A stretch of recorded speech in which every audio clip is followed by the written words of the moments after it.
பொதுவா எர்வினோட வார்த்தைகளை கூர்ந்து கவனிச்ச நீங்க அதே வார்த்தைகள் அவன் வாழ்க்கையோட ஒப்பிட்டு பாத்தீங்கன்னா அப்ப தெரியும் உங்களுக்கு எர்வினோட வார்த்தைகள் எவ்வளவு பலமானதுன்னு. நான் சொல்றத புரிஞ்சுக்கிறதுக்கு நீங்க இன்னும் ஒரு நிமிஷம் இங்க செலவு பண்ணணும். நான் அடுத்து பிளே பண்ணக்கூடிய 2 கிளிப்ஸையும் பாருங்க. அதுக்கப்புறம் அது ரெண்டுக்கும் உள்ள கனெக்ஷன் உங்களுக்கு தானாவே புரிய வரும். அதுக்கப்புறம் நானும் ஒரு வாட்டி எக்ஸ்பிளைன் பண்றேன்.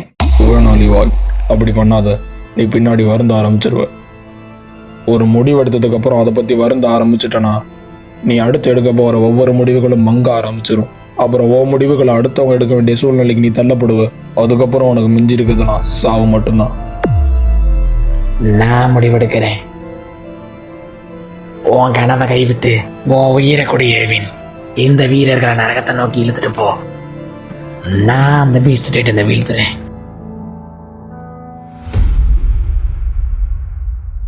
அவன் வார்த்தைகளை கூர்ந்து கவனிச்சிருந்தீங்கன்னா தெரிஞ்சிருக்கும். லிட்டரலி எர்வின் லீவாய்க்கு சொன்ன வார்த்தைகள் தான் அவன் வாழ்க்கையாவே மாறிடுச்சு. ஒரு முடிவெடுத்ததுக்கு அப்புறம் எக்காரணத்தை கொண்டு அதை நினைச்சு வருந்திடக்கூடாது. அப்படி வருந்திட்டோம்னா நம்மளோட அடுத்த முடிவை வேற யாராச்சும் தான் எடுப்பாங்க.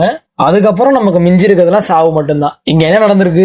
எர்வின் தான் எடுத்த சுயநலமான முடிவை நினைச்சு வருந்துறான். அதுக்கப்புறம் அவன் முடிவை லீவா எடுக்கிறான். கடைசியில அவனுக்கு மிஞ்சினது சாவுதான். சோ இங்க எர்வின் சொன்னதுதான் நடந்திருக்கு. அதனாலதான் எர்வினோட வார்த்தைகள் வெயிட் பண்றாடே.